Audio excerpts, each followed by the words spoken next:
안녕하세요. 노땅 인지입니다. 오늘은 두 번째 이야기입니다. 두 번째 이야기는 크게 세 파트로 나눌 수가 있어요. 첫 번째 파트는 수술하고 나서 6개월 정도의 기간이고요. 두 번째는 다시 통증이 시작되면서 힘들었던 시간이고요. 세 번째 파트는 새로운 의사를 만나서 두 번째 수술까지 과정입니다. 첫 수술은 대여섯 시간 정도 걸렸고 상당히 저는 성공적이었다고 생각을 합니다.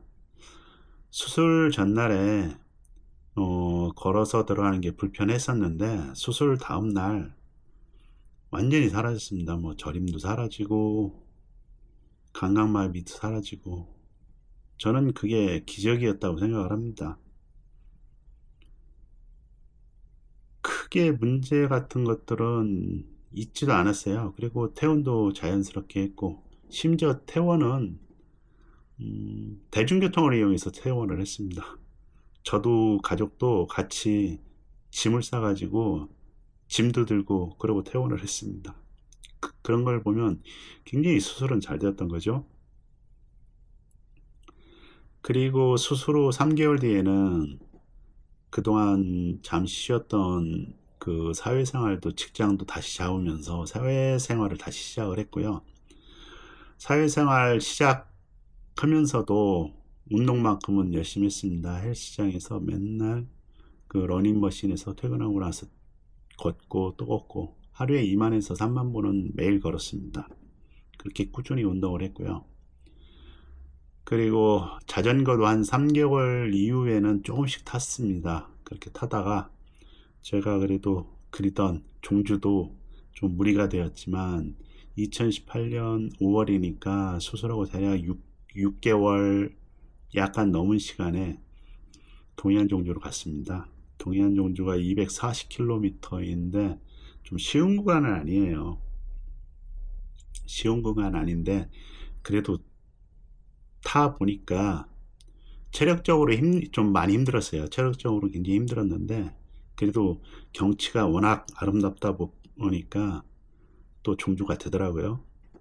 그렇게 3일 동안 240km를 타고 고성의 통일전망대에서 참 기뻤죠. 정말 다시 자전거를 탈 수 있구나. 정말 행복했던 시간이었습니다. 그때 만든 데이터가 있어서 그거로 한번 영상을 한번 만들어 봤거든요. 잠시 보고 가겠습니다.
240km 정주 기록인데요. 참 쉽지 않은 구간이죠. 제가 이 영상을 찍으면서 항상 고민하는 부분이 뭐냐면은, 후중인대 고라 진단을 받으면은 대략적으로 20% 정도만 수술까지 갑니다. 그럼 80%는 수술 같은 것도 않고 그냥 그렇게 지낼 수가 있어요.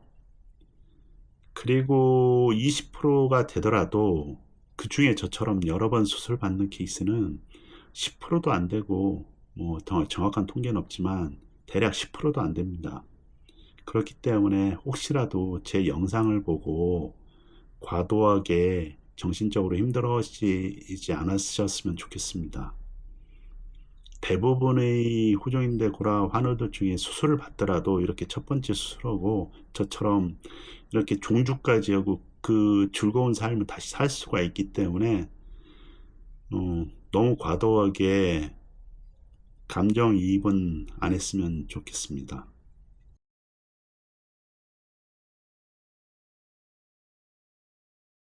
두 번째 파트는 좀 우울한 이야기로 시작하겠습니다. 동해안 종주 후에 한 달 후부터 오른쪽 다리에 저림이 시작되었습니다. 그리고 두 달 뒤에는 어깨 통증도 시작되었고요. 다리 저림 같은 경우 의사 선생님한테 물어봤을 때 그 수술하기 전에 알았던 시간에 3배의 시간이 회복되는데 필요하다라고 말씀하시더라고요. 그래서 대략 1년 6개월 정도의 시간을 이야기하시더라고요. 그리고 어깨 통증은 오십견이기 때문에 이거는 동네 정형외과를 한번 가봐라, 그렇게 말씀하셨고요. 동네 정형외과를 갔습니다. 동네 정형외과 가지고 무슨 주사를 처음에 맞았어요. 맞았더니 약 2달 정도는 통증이 사라지더라고요. 그래서 좀 그런가 보다 라고 생각을 했습니다. 그런데 2달 뒤부터 다시 통증이 시작되면서 그 뒤로 여러 가지 치료를 다시 받았지만 이제 효과가 안 나타나더라고요. 그래서 참 힘들었죠. 그렇게 2018년도는 처방해주는 약이 치료제인 줄 알고 그 약 잘 복용하면서 운동하면서 잘 버텼던 것 같습니다. 2019년도에 들어서면서부터는 이제 다른 증상도 하나 추가됐어요. 대소변 쪽에 문제가 생겼는데, 대소변 문제는 이 병하고는 제가 좀 상관이 없다라고 좀 생각을 했습니다. 가만히 생각해 보니까 좀 약을 장기간 복용하면서 생기지 않았나, 그런 생각이 좀 들더라고요. 그래서 비뇨기과나 그렇다화를 진료를 좀 볼 생각을 안 했습니다. 그렇게 해서 2019년 이제 중반 6월쯤 되니까 이제 수술하고 1년 6개월이 지났지 않습니까?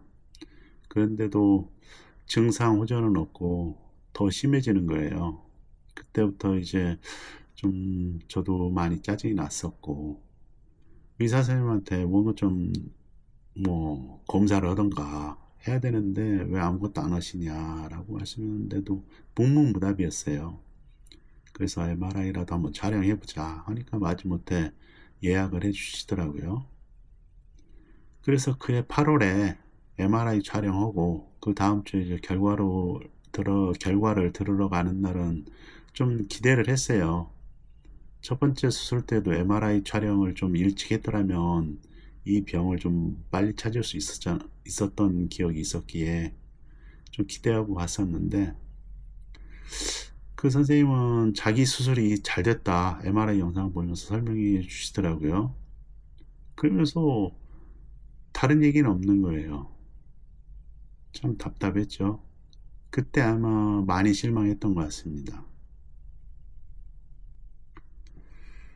그렇게 또 어영부영 3개월 정도 시간이 지났습니다. 그래서 그게 12월에 가서 진료를 볼 때는 제가 포기한 것 같아요. 이제는 아닌가 보다. 그날 또 운동 열심히 하세요. 그게 다였으니까요. 2020년 1월에 도저히 안 되어가지고 카페 등에서 후종인대 구라에 유명하시다는 강남 세브란스와 평촌 한림대를 예약했습니다. 예약을 하니까 뭐 20년 9월, 11월이었거든요. 뭐 어쩔 수 있겠습니까? 기다리는 수밖에. 그렇게 기다리는 중에 2020년 1월은 그 처음에는 우한 폐렴이라고 좀 알려졌죠. 우한 폐렴 때문에 좀 시끄러웠었지 않습니까? 그러다가 2월 되니까 뭐 언론에서 굉장히 많이 떠들었죠. 지금이야 이제 코로나로 변경됐지만 코로나의 시작이 된 거예요. 그러면서 병원에 예약된 것들이 많이 되었나 보더라고요. 2월 어느 날 강남 세브란스에서 전화 왔어요. 2월에 진료를 볼 수 있는데 보겠냐고. 그래서 저는 당연히 보겠습니다 하는 거죠. 코로나로 인해서 아마 제가 이렇게 영상도 찍을 수 있는 것 같습니다. 세 번째 이야기는 그 2월 20 몇 일인데 이제 강남 세브란스의 조용훈 교수님을 만나게 된 거죠. 처음 진료실에 들어갈 때 조금 제가 좀 걸음걸이 같은 것들이 좀 안 좋았나 보더라고요. 교수님은 좀 눈치를 채시고 여러 가지 물어보시더라고요. 그리고 검사도 꼼꼼히 하시고. 그때 이제 제가 알은 것이 이 대소변 장애가 흉추신경이 눌려서 발생하는 문제로 그때 알게 됐습니다. 그날은 이제 교수님이 검사를 좀 더 해봐야 된다라고 말씀하셔가지고 그 다음 주에 이제 근전도 검사 예약을 하고 그날은 나왔습니다. 근전도 검사를 하는데 오른쪽 다리 쪽에 바늘을 찌르는데 느낌이 없는 거예요. 그때 심각하구나를 좀 제가 느꼈습니다. 그리고 3월 초에 이제 결과를 들어 교수님을 뵈러 들어갔는데 교수님이 심각한 표정으로 일단 좀 MRI를 촬영하고 다시 보자고 말씀하시더라고요. 그 당시 이제 제가 폐쇄공포증이 있어가지고 바로 MRI 촬영이 안 돼서 말씀드렸더니 그럼 CT 촬영을 대신해서 촬영하자 해가지고 CT 촬영으로 1시간 뒤에 교수님을 뵈러 갔죠. 교수님이 그날 황색인대 고라증이라고 말씀하시더라고요. 저는 후종인대고라만 알았지 황색인대고라는 또 처음 듣는 병명이었거든요. 그러면서 수술 날짜를 잡자고 하시더라고요. 그 당시 제가 이제 회사 프로젝트 마무리 단계에 있어가지고 3월이 마무리였거든요. 그래서 교수님께 4월 초에 프로젝트 마무리하고 4월 초에 수술 날짜를 좀 잡는 게 좋겠다라고 말씀드렸고요. 교수님도 뭐 그렇게 하자라고 말씀하시더라고요. 그리고 그날은 이제 나왔죠. 그리고 2주도 안 돼가지고 한 열흘쯤 지났을 때 월요일 날 새벽에 갑작스레 가슴을 쇠줄로 꽉 조인 것처럼 갑작스레 조이면서 숨을 쉴 수가 없는 거예요. 그래가지고 저 숨을 쉬려고 막 가쁘게 쉬었는데 쉬면 쉴수록 더 힘들어지는 거예요. 와, 이러다가 가는가 보다. 순간적으로 이렇게 가는구나. 솔직히 그랬습니다. 그러다가 문득 옛날 위기 탈출 넘버원이라는 프로에서 그렇게 막 과호흡이 왔을 때 비닐봉지에 호흡을 하면은 좀 진정이 되는 그게 갑자기 떠오르더라고요. 그래서 부랴부랴 비닐봉지 찾아서 진짜 호흡을 했더니 진정이 되더라고요. 그리고 그날은 코박스했습니다. 아침 8시 되자마자 강남 세브란스에 전화를 해서 제 조영 교수님이 그 당시 목요일하고 금요일 진료였거든요. 그래가지고 목요일 오전 진료를 바로 잡았습니다. 그리고 목요일 진료를 들어갔죠.